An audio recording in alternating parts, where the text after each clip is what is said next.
ধনী বন্ধু রাহাত। অনেক বছর পর গ্রামের রাস্তায় হেঁটে আসছিল রাহাত।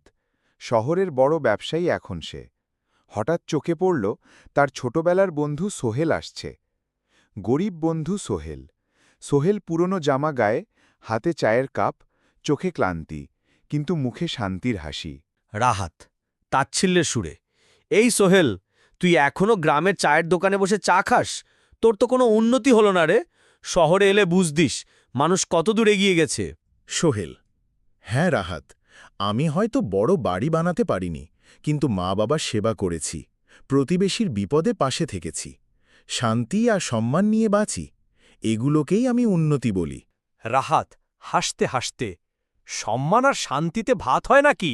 টাকা ছাড়া কিছুই চলে না। সোহেল, ঠিক বলেছিস, কিন্তু টাকা যদি অহংকার শেখায়, মানুষকে অপমান করে, তবে সে টাকা মানুষের ক্ষতিই করে। হঠাৎ এক বৃদ্ধ এসে রাহাতকে চিনে বললেন, আপনি তো রাহাত, এই গ্রামের সোহেল আমাদের এত সাহায্য করে। আপনাদের মতো শহরের লোকের থেকেও ভালো মানুষ। রাহাত লজ্জা পেল।